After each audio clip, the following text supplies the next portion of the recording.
수요 기도에 오신 여러분 모두에게 하나님께서 함께 하셔서 여러분의 귀를 여시고 하나님의 음성이 들려짐으로 여러분의 신앙의 칼라가 바뀌고 하나님 나라의 통치와 다스림을 받는 멋진 하나님의 백성들로 살아내시기를 주님의 이름으로 부탁드립니다. 자, 지난주에는 우리가 부활이 없다는 사두개인들과 함께 논쟁하셨던 주님의 그 말씀을 들었습니다. 그래서 하나님 나라는 이 세상 나라와 다르고 거기는 시집가고 장가가는 나라가 아니라는 사실과 하나님은 죽은 자의 하나님이 아니고 살아있는 자의 하나님이기 때문에 그 부활 정도는 문제가 없다. 죽은 자를 살리는 그게 뭐 예수님에게 문제가 되겠냐? 하나님에게 문제가 되느냐? 부활은 그러므로 반드시 있다는 사실에 대해서 말씀함으로 사두개인들의 입을 닫게 만들어 주셨죠. 여러분, 이 소식을 이제 바리새인들이 들었습니다. 바리새인과 사두개인은 서로 사이가 좋지 않습니다. 왜냐하면 완전히 신앙의 그런 가치관이 다르기 때문입니다. 이 사두개인들은 부활이 없다 그러지만 바리새인들은 부활이 있다 그렇게 이야기하거든요. 그러니까 바리새인들과 이 사두개인은 서로 이렇게 경쟁자의 위치가 있는데, 사두개인이 예수님에게 깨졌다는 소리를 듣는 순간에 이 바리새인들이 예수님에게 와서 뭐라고 하는가 하면, 이 질문을 통해서 우리는 예수님을 이길 거야, 우리가 너희들보다 나아, 그리고 와서 이제 시험을 하는 내용이 오늘 본문의 이야기입니다. 그 시험의 내용이 뭡니까? 어느 계명이 큽니까? 이렇게 물어보는 겁니다.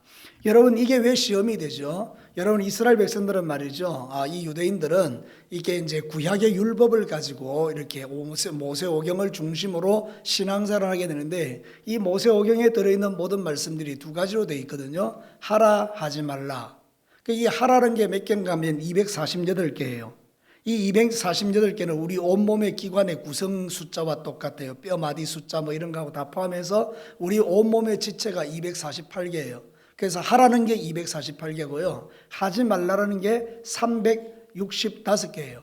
그러니까 이게 뭔가 하면 1년 365일 하나님의 말씀을 가지고 살아라, 뭐 그런 의미가 있는 거죠. 그래서 이 두 가지를 다 합치면 614개의 조항이 있는 그런 걸 만들어냈어요. 그러니까 여러분, 이 유대인들이 얼마나 대단합니까? 그 성경 속에서 614개의 그런 조항을 따로 만들어서 이거 하라, 이거 하지 말라 이러면서 가르쳐 왔던 거예요. 그러니까 사람들이 생각해 볼 때는 어떤 계명은 크고 어떤 계명은 작다는 논쟁이 계속 일어나는 겁니다. 쉽게 이야기하면 이런 겁니다. 어떤 사람은 안식일을 지키는 게 제일 큰 계명이야 이렇게 이야기하는 사람들도 있었습니다. 어떤 사람은 간음하지 말라, 이게 제일 큰 계명이야. 어떤 사람은 말합니다. 네 부모를 공경하라, 이게 제일 큰 계명이야. 자기 입장에서 다 큰 계명을 이야기하는 거죠. 그러니까 바리새인들이 그걸 알고 예수님에게 묻는 겁니다. 어느 게 큰 계명입니까? 그럼 예수님이 대답을 합니다. 안식일을 기억하여 거룩히 지키라, 이게 큰 계명이다 이렇게 이야기하면, 간음하지 말라라는 것을 큰 계명으로 생각하는 사람은 마음이 상하죠. 그러면 이런 어떤 미묘한 관계가 있기 때문에 예수님이 입을 닫고 있으면 실력 없는 선생이야. 그러니까 대답을 해도 대답을 하지 않아도 어느 것이 큰 계명입니까? 라고 물어보는 그 질문 속에 함정에 빠지도록 되어 있게 그렇게 교묘하게 질문한 거죠. 예수님은 간단하게 이야기합니다. 그게 중요한 게 아니다. 하나님을 사랑하는 거, 이게 크고 첫째 되는 계명이고, 그 다음에 똑같은 가치로서 이웃을 사랑하는 것이 그게 가장 큰 계명이다. 그래서 하나님 사랑과 이웃 사랑, 이 두 개가 온 율법과 선지자의 강령이다 이렇게 말씀해 버리니까 이 바리새인들이 할 말이 없게 된 것입니다. 여러분, 오늘 이 성경 본문을 보면서 정말 우리 하나님은 놀라우신 분이고 우리 예수님은 참 놀라운 분이에요. 성경에 있는 전체 이야기를 다 조합해서 핵심을 딱 찔러주는 이야기가 뭔가 하면, 우리가 이 땅에서 진짜 하나님을 사랑하는 믿음을 가지고 살아가는 사람이라면 당연히 우리는 또 누구를 사랑하게 되어 있다는 거예요? 이웃을 사랑하게 되어 있다. 우리가 신앙생활이 진짜냐 가짜냐 그거를 결정하는 게 뭐냐? 하나님 사랑하고 이웃 사랑하느냐, 여기에 다 달려 있다는 거예요. 내가 진짜 믿음의 사람이라면 하나님 사랑하는 거 당연하고 이웃 사랑하는 거 당연하다, 거기에 다 들어있다. 여러분 믿으시면 아멘입니다. 여러분이 신앙생활 때 여기 딱 중심을 세우고 살아가시면 흔들림이 없이 믿음의 길을 걸어갈 수 있죠. 어떤 사람은 하나님 사랑하는 것이 부족할 수 있고 어떤 사람은 이웃 사랑하는 것이 부족할 수 있어요. 그래서 항상 자기 자신을 비춰보면서, 하나님, 내가 주님을 더 뜨겁게 사랑합니다. 마음을 다하고 성품을 다하고 뜻을 다하여 사랑합니다. 내가 이웃을 내 자신과 같이 사랑합니다. 그런 기도를 통해서 여러분의 믿음이 점점 풍성해지는 거예요. 자, 오늘 이 말씀을 통해서 하나님이 들려주는 몇 가지 메시지를 주목한다면, 첫 번째는 이런 이야기를 우리에게 들려줘요. 같이 한번 읽어볼까요? 원수 마귀는 집요할 정도로 시험하는 존재이다. 여러분, 지금까지 예수님이 이제 십자가지로 가는 그 순간에 수없이 많은 그 종교 지도들이 계속 예수님의 다리를 걸고 있죠. 어떤 때는 대제사장들이 걸고, 어떤 때는요 바리새인들이 걸고, 어떤 때는 바리새인의 제자들이 걸고, 어떤 때는 헤롯 당이 걸고, 막 어떤 때는 사두개인이 걸고 계속해서 걸죠. 그럼 이 사람들이 도대체 누구입니까? 원수 마귀의 영향을 받는 존재들인 거죠. 그러니까 여러분, 사단은 계속 자기의 사람들을 통해서 예수님이 걸어가는 그 길을 계속 시험하고 무너지고 넘어지게 만드는 것을 볼 수 있죠. 원수 마귀는 상상을 초월할 정도로 집요합니다. 한 영혼을 딱 잡고 그 영혼이 완전히 믿음을 잃어버리기까지 집요하게 공격해서 마침내 그 사람의 믿음을 무너뜨리기까지 역사하는 게 원수 마귀라는 뜻입니다. 그러나 여러분, 참된 하나님의 사람은 결코 원수 마귀에게 마음을 빼앗기지 않습니다. 우리가 시험에 들 수는 있지만 그 시험에 들어서 믿음을 잃어버리지는 않는다는 뜻입니다. 그래서 우리는 항상 정신 차리고 있어야 합니다. 원수 마귀가 어떤 존재인지를 알고 있어야 된다, 그 말이거든요. 많은 그리스도인들이 사단의 시험인지 알지도 못하고 넘어지는 사람도 있고, 사단의 시험인 걸 알면서도 넘어지는 사람이 있단 말이에요. 그러니까 여러분, 이 마지막 시대는 여러분이 눈을 동그랗게 뜨고 정신을 차리고 믿음의 길을 걸어가야 될 줄로 믿습니다. 베드로전서 4장 7절에 경고하죠. 한번 읽어볼까요? 만물의 마지막이 가까웠으니 그러므로 너희는 정신을 차리고 근신하여 기도하라. 정신 차리고 근신하여 기도하라. 이게 우리 하나님께서 우리에게 주시는 마지막 시대의 경고라고요. 정신 차리지 않으면 원수 마귀가 여러분을 잡아가니까, 사단이 여러분의 믿음을 무너뜨리니까. 항상 드리는 말씀이지만 우리를 지옥으로 끌고 갈 수는 없지만, 그러나 우리가 가지고 있는 하나님의 축복을 받지 못하도록 방해는 할 수 있으니까, 여러분, 우리는 신앙생활 할 때 자기 믿음을 잘 지켜서 하나님이 우리에게 주시고 싶어하는 그 복을 빼앗기지 않게 되기를 축복합니다. 제 살아온 삶을 돌아보면 원수 마귀는 끊임없이 나를 시험해서 무너지게 만들었던 적이 한두 번이 아닙니다. 그러나 정신을 차리고 있으면 원수 마귀의 모든 시험들을 이길 수 있는 힘을 하늘로부터 우리가 공급받는다는 뜻입니다. 사단은 지금도 여러분의 마음의 중심을 살펴서 여러분이 가지고 있는 그 믿음을 빼앗으려고 역사하고 있다는 것을 여러분 꼭 기억하셔야 됩니다. 아니라면, 괜찮다고 생각하면, 평안하다고 생각하면 우리는 다 무너지는 것입니다.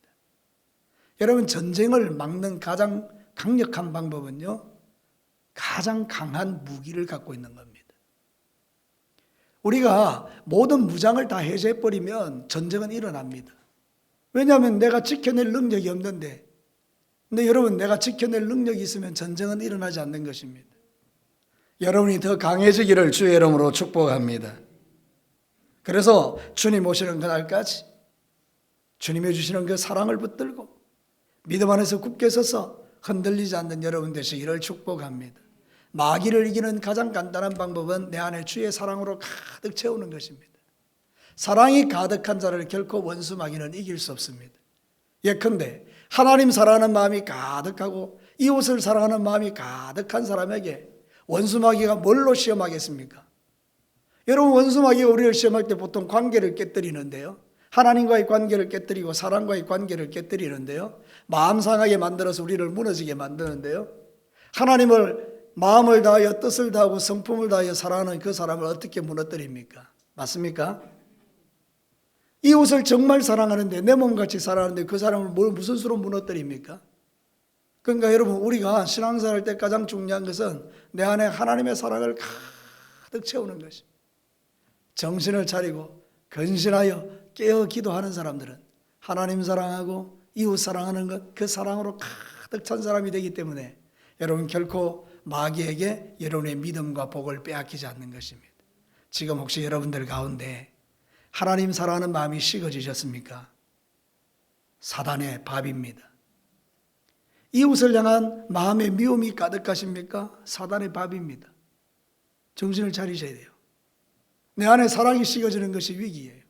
그래서 성경이 이렇게 권면하죠. 고린도전서 13장 1절과 2절에 내가 사람의 방언과 천사의 말을 할지라도 사랑이 없으면 소리나는 구리와 울리는 꽹과리가 되고 내가 예언하는 능력이 있어 모든 비밀과 모든 지식을 알고 또 산을 옮길 만한 모든 믿음이 있을지라도 뭐가 없으면, 사랑이 없으면 내가 아무것도 아니라고 해요.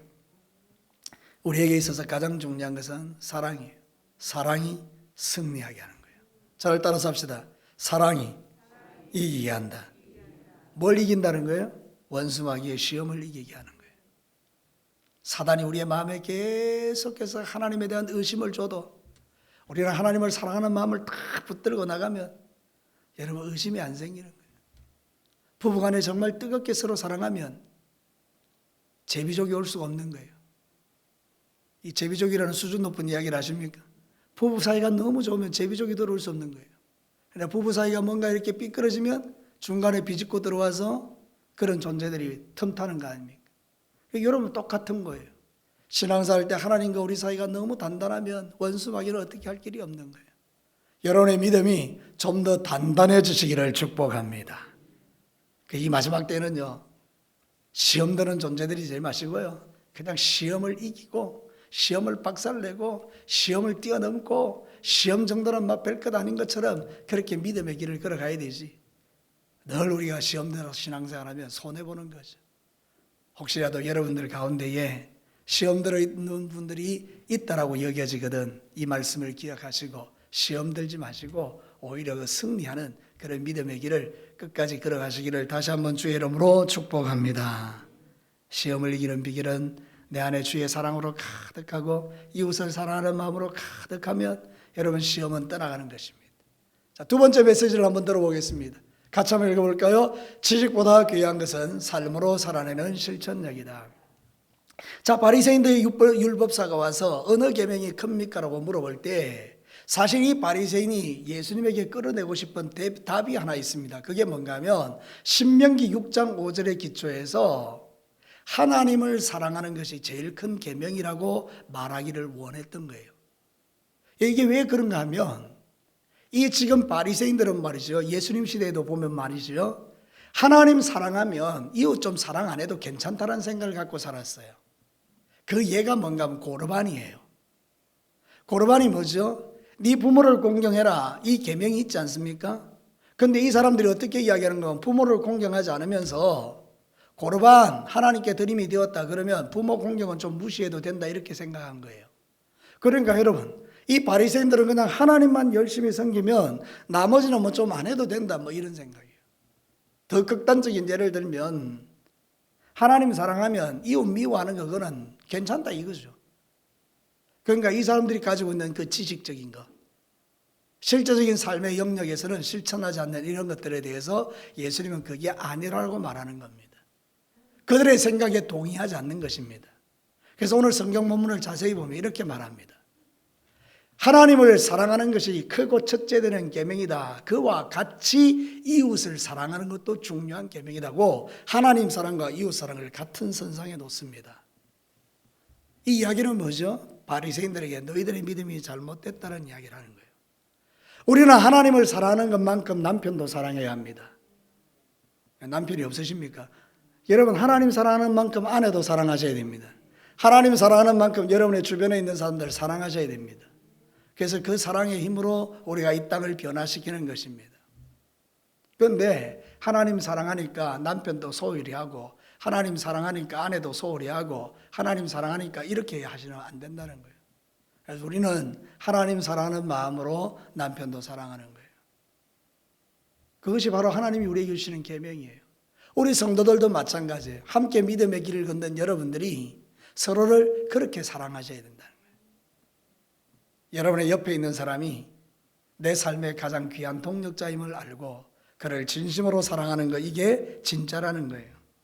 그러니까 여러분 이런 삶이 없는 그 지식은 공허한 거죠. 그래서 야고보서 2장 15절과 17절에 이렇게 말합니다. 만일 형제나 자매가 헐벗고 일용할 양식이 없는데, 같이 읽어볼까요? 너희 중에 누구든지 그에게 이르기를 평안히 가라, 덥게 하라, 배부르게 하라 하며 그 몸에 쓸 것을 주지 아니하면 무슨 유익이 있으리요? 이와 같이 행함이 없는 믿음은 그 자체가 죽은 것이라. 지식적인 것만 갖고 있는 믿음은 죽은 것이라, 그 말입니다. 어떤 사람이 지금 배가 고픈데 가서 떳떳한 밥 한 그릇 먹어라 말로 해주면 그 사람이 어디 가서 따뜻한 밥 한 그릇을 먹겠습니까? 그러니까 그 사람에게 돈 10,000원을 주면서 맛있는 거 사 먹으라고 이렇게 해야 그게 진짜 사랑이 흘러가는 것이다. 그러니까 이게 무슨 이야기입니까? 지식이 실제적인 삶으로 나타나게 하라. 그런 뜻이죠. 여러분이 알고 있는 것이 실제적인 삶에서 능력으로 나타나기를 축복합니다. 오늘 이 성경 본문이 우리에게 가르쳐주는 진리는 그것입니다. 하나님 사랑하나? 그럼 이웃도 사랑해. 하나님 사랑한다라고 네 머릿속에 그 가득 찬 지식이 있냐? 그러면 그 지식으로 이웃들도 사랑해봐. 이렇게 우리에게 실전적인 삶의 영역으로 우리에게 인도해 가시는 거예요. 여러분, 우리가 믿음의 생활을 잘못하면요, 깊은 오류에 빠지기가 쉽습니다. 여러분, 그게 바로 율법주의입니다. 율법은 귀한 것입니다. 율법이라는 것은 우리의 죄를 발견하게 해서 하나님의 은혜로 나아가게 만드는 거거든요. 십계명의 나를 비춰보니까 하나도 내가 지키지 못해요. 그러니까 내가 얼마나 악한 자인가를 깨달으니까 뭐가 필요합니까? 주님의 은혜가 필요합니다. 그래서 주님 앞에 나아가는 게 이게 바로 율법의 역할이에요.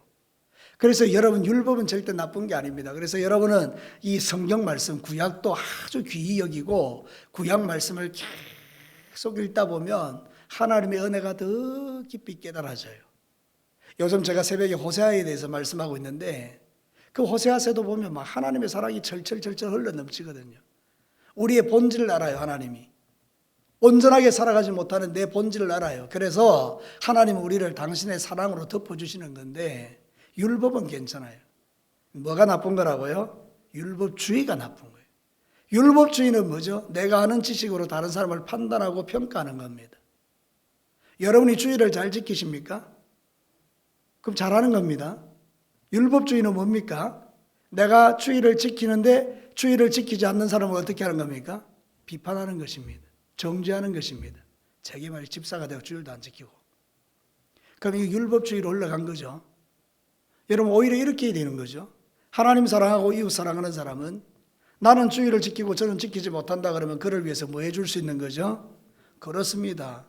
진정한 마음으로 그가 주의를 지킬 수 있도록 기도해 주는 겁니다. 그가 주의를 지키지 못하는 이유를 발견하고 그런 문제들에 대해서 같이 기도로 동력해 주는 것입니다. 어떤 사람이 정말 하나님 앞에서 충성하고 싶은데 충성을 못하는 거예요. 나는 지금 충성을 해요. 그럼 저게 말이지 권사가 내가 저것도 못하고 이렇게 비판하면 율법주의가 되죠. 그런데 여러분이 그를 불쌍히 여기면 주의 사랑으로 충만한 하나님의 사랑, 지식이 사랑으로 실천되는 사람의 모습이라는 거예요. 그래서 우리는 살면서 내 입술에서 사라져야 될 게 뭔가 하면 형제에 대한, 신앙에 대한 판단과 평가와 비판들을 버리는 것입니다. 여러분, 이제 여러분의 주변에 있는 사람들의 신앙을 판단하고 정죄하고 칼질하고 난도질하는 인생이 아니라 오히려 그의 연약함을 위해서 기도해주고 도와줄 수 있는 그런 은혜가 먼저 저에게 그리고 여러분들에게 있게 되기를 축복합니다. 로마서 2장 1절에 이런 말하거든요. 같이 한번 읽어볼까요? 그러므로 남을 판단하는 사람아, 누구를 막론하고 네가 핑계하지 못할 것은 남을 판단하는 것으로 네가 너를 정죄함이니 판단하는 네가 같은 일을 행함이니라. 참 수준 높은 말씀이에요. 남을 판단하는 네가 그 판단하는 죄를 네가 짓고 있는다. 이런 뜻이잖아요. 우리가 다 그래요, 그죠? 내가 어떤 사람에게 너 왜 주의를 안 지켜? 그런데 그 다음에 꼭 내가 주의를 지키지 못할 환경과 여건이 생겼다고 해봐요. 그럼 내가 주의를 못 지키는 거 아닙니까? 그죠? 그러니까 하나님은 때로는 우리를 그런 상황 속에 두실 때가 있더라고요. 그죠? 내가 비판했던 그 내용을 가지고 내가 비판받게 만드는 경우들이 있더라는 거죠. 그러니까 우리는 상대방에 대해서 비판하는 자가 아니라 긍휼히 여기는 자가 되어야 되는 것이죠. 바리새인들이 왜 하나님 앞에 욕먹습니까? 왜 예수님이 바리새인들을 비판합니까? 그들이 가지고 있는 그 외식 때문입니다. 그들은 자신들이 하는 그 작은 일을 가지고 다른 사람이 하지 못함을 비판하고 정죄하기 때문에 그것에 대해서 주님께서 말씀하시는 거예요. 우리 진교회 성도 여러분, 저는 여러분들이 많이 좋아졌다고 생각해요. 정말 모든 영역에서 여러분의 삶 속에서 은혜가 흘러가고 여러분의 삶이 좋아졌다고 생각해요. 그런데 여러분 혹시라도 아직도 여전히 다른 사람에 대해서 판단과 평가와 정죄가 여러분 안에 있다면 그거는 다른 사람의 문제가 아니고 누구의 문제라고 보시면 돼요? 나의 문제. 내가 여전히 씨름해야 될 문제예요. 그래서 우리는 다른 사람의 허물이 보이는 것은 하나님께서 네 허물을 보라고 보여주는 거울이에요. 저는 예전에 잘 몰랐어요.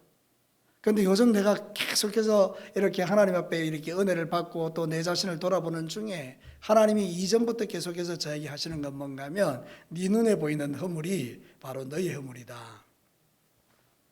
그러면 내가 어떻게 되죠? 정죄할 생각이 없고 하나님 내 죄를 용서해 달라고 주님 앞에 기도하죠. 그게 내가 바뀌는 거죠. 자, 여러분 저를 따라서 한번 해보실래요? 내 눈에 다른 사람의 허물이 보이면 그것이 곧 내 허물이다. 인정하시면 아멘 해보시죠. 예, 맞아요. 그럼 우리 삶이 바뀌어요.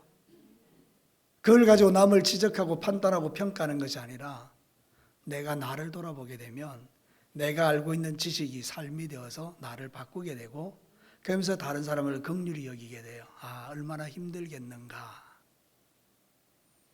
나도 이렇게 힘든데 저 사람은 얼마나 힘들겠는가. 그런 생각이 들게 되죠. 그래서 여러분 우리 진교회 성도들은 오늘 이 밤에 와서 하나님께 예배드리는 여러분 모두는 그런 중심으로 믿음의 길을 걸어갈 수 있게 되기를 주님의 이름으로 축복합니다. 참된 믿음의 능력은 말씀이 실제가 될 때 능력이 되는 것입니다. 하나님 사랑, 이웃 사랑. 마지막 세 번째 메시지를 한번 듣겠습니다. 같이 읽어볼까요? 두 계명은 결코 나누어지는 것이 아니다. 자, 오늘 성경 본문에 이렇게 이야기하죠. 결론적으로 볼 때 하나님 사랑, 이웃 사랑 이 두 가지는 온 율법과 선지자의 뭐라고 말하죠? 강령이라 그래요. 강령이라는 말이 참 어렵죠. 근데 이게요 헬라어 원문을 보면 분리되지 않는다 그런 뜻이에요. 쉽게 이야기하면 줄기와 뿌리가 붙어 있잖아요. 그죠? 그 줄기와 뿌리는 붙어 있어야 되는 것이 이게 나눌 수 없는 거죠. 그러니까 하나님 사랑과 이웃 사랑은 마치 강령이라고 이야기하는 건 뭔가 하면 분리될 수 없는 것이다. 더 쉽게 이야기하면 하나님을 사랑하는 사람은 자연스럽게 누구도 사랑하게 되어 있다? 그렇습니다. 그 이야기입니다. 나 하나님 사랑해. 그리고 내 마음에 막 형제에 대한 미움이 있다. 그럼 하나님 사랑하는 게 아니라는 거죠. 그건 거짓말이라는 거예요. 그러니까 여러분 진짜 여러분들이 누군가를 미워한다면 그것은 여러분이 지금 하나님의 사랑에 대해서 깊이 문제가 있다는 것을 인식하셔야 돼요. 하나님의 은혜가 강수같이 내게 흘러오면 그 하나님의 강수 같은 은혜가 이웃을 향하여 흘러가면서 내 마음을 녹이고 그를 불쌍히 여기는 마음으로 채워지는 걸 경험할 때가 있어요. 여러분 실질적으로 여러분의 신앙생활 속에서 부딪히지 않는 사람은 아무도 없어요. 우리는 다 성장 배경이 다르고 신앙적 배경이 다르고 살아온 삶이 다르기 때문에 성격도 다르고 모든 게 다르기 때문에 부딪히게 되어 있어요. 여러분은 천사가 아닙니다. 저도 천사가 아닙니다. 우리는 예수님이 아닙니다. 완벽하지 않습니다. 부딪히게 되어 있습니다. 그런데 그 다음이 중요한 것입니다. 그 부딪힘을 가지고 계속해서 내 신앙사를 끌고 가버리면 여러분들은 하나님이 여러분을 위해서 주시는 그 모든 좋은 것을 놓치고 사는 것이고 여러분이 그 부딪히는 갈등 속에서 여러분을 성숙시켜서 상대방을 향하여 긍휼한 마음을 품고 흘러가기 시작하면 여러분은 한 단계 업그레이드된 신앙생활로 하나님의 인정을 받고 하늘의 복을 받는 자가 되는 것이죠. 그러니까 우리 여러분 이제 여러분들이 이 두 개가 나누어질 수 없다는 것을 여러분 기억하셔야 돼요. 여러분이 잘 아는 말씀 한 군데 우리 같이 읽어보시면 좋겠어요. 요한일서 4장 20절과 21절 이거 한번 같이 읽어봅시다. 누구든지 하나님을 사랑하노라 하고 그 형제를 미워하면 이는 거짓말하는 자니 보는 바 그 형제를 사랑하지 아니하는 자는 보지 못하는 바 하나님을 사랑할 수 없느니라. 우리가 이 계명을 주께 받았나니 하나님을 사랑하는 자는 또한 그 형제를 사랑할지니라. 이 말씀 알아요 몰라요? 크게 대답해봐요. 알아요 몰라요? 그대로 살아요 안 살아요? 살아요? 그럼 귀한 거예요. 만약 여러분이 이 말씀이 턱 걸렸다 그러면 이제 기도하셔야 돼요. 그래 내가 보이지 않는 하나님을 사랑한다 하는 것은 보이는 사람을 사랑하는 것인데 보이는 사람을 사랑하지 않는다 그러면 그거는 거짓말 아니냐. 그래서 하나님께 회개하고 나가는 거예요. 우리가 이 거짓말할 수 없잖아요. 사람에게는 거짓말할 수 있어요.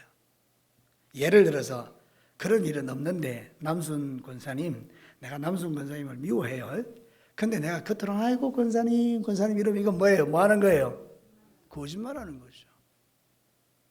우리가 그런 거짓말 속에 빠질 때가 많이 있다는 거예요. 그러니까 이제 그러지 마시고 있는 모습 그대로 진짜 사랑하고 하나님 사랑한다면 이웃도 사랑하고 특별히 여러분이 정말 미워하는 사람까지도 사랑할 수 있는 마음이 여러분 안에 가득해서 여러분이 살아가는 모든 삶의 현장이 하나님 나라가 되기를 주님의 이름으로 축복합니다. 지금 이 마지막 시대는 사랑이 식어지는 시대죠. 그러나 우리 교회가 회복해야 될 것은 바로 이 사랑이에요.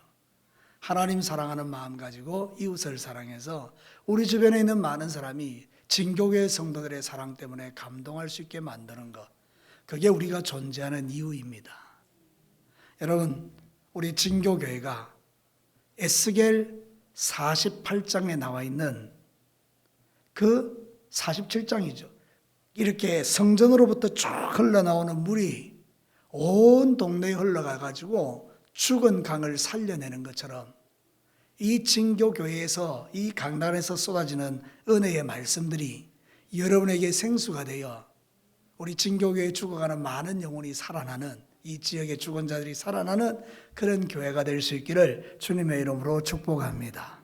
네, 그게 바로 보이지 않는 하나님을 보이는 사람을 사랑하는 것으로 나타날 수 있는 것이죠. 내 안에 하나님의 사랑이 클수록 내 옆에 있는 사람을 귀하게 여깁니다. 아주 너무나 귀한 말이 있어요. 있을 때 어떻게 알았어요? 있을 때 잘해라. 한순간에 없어져요. 있을 때 잘하셔야 돼요. 자, 말씀을 마치면서 서로에게 한번 인사하십시다. 있을 때 잘할게요. 이렇게. 자, 네, 있을 때 잘할게요. 네, 그러셔야 됩니다. 나중에 없어지고 나면 우리가 후회합니다. 그죠? 그리고 우리는 다 천국에서 만날 거잖아요. 우리가 미워하는 감정을 가지고 천국에서 만날 수 있겠습니까? 그러니까 여러분, 이 마음을 다 우리는 풀어내고 서로 사랑하는 가운데 하나님 사랑하고 이웃 사랑하는 이 두 계명은 절대로 나누어지고 분리되는 게 아니기 때문에 하나님만 사랑하고 이웃은 사랑하지 않는, 이거는 신앙적으로 있을 수 없는 이야기라니까. 이웃은 사랑하고 하나님은 사랑하지 않는데 이것도 있을 수 없는 거니까 여러분이 진짜 입술로 하나님 사랑합니다 이렇게 한다면 이웃까지도 사랑할 수 있는데 그 이웃 속에는 내가 좋아하는 사람도 있지만 내가 싫어하는 사람도 있잖아요. 그것까지도 사랑할 수 있는 은혜가 먼저 저에게 그리고 여러분에게 있게 되기를 주님의 이름으로 축복합니다. 말씀을 마치겠습니다. 자, 오늘 이 성경 본문을 통해서 생각해 보십시다. 여러분, 마귀는 집요하게 우리를 시험합니다. 우리는 근신하고 정신을 차리고 기도하면서 마귀의 시험에 넘어가지 않으셔야 돼요. 여러분, 지식보다 귀한 게 뭔가 하면 실제로 살아내는 거예요. 하나님의 말씀이 내 삶을 통해서 실제가 되는 거예요. 그 실제가 뭐예요? 두 계명. 하나님 사랑하고 이웃 사랑하고. 이거는 분리되고 나누어지는 게 아니니까. 내 믿음이 진짜라면 나를 통해서 이웃을 향한 사랑으로 나타나는 게 너무 당연하니까. 이제 여러분들 가는 곳곳마다 이 중심을 가지고 세상을 변화시키는 하나님의 사람들로 살아가시기를 다시 한번 주님의 이름으로 부탁드립니다. 우리 같이 한번 기도할까요? 통성으로 한번 기도할게요.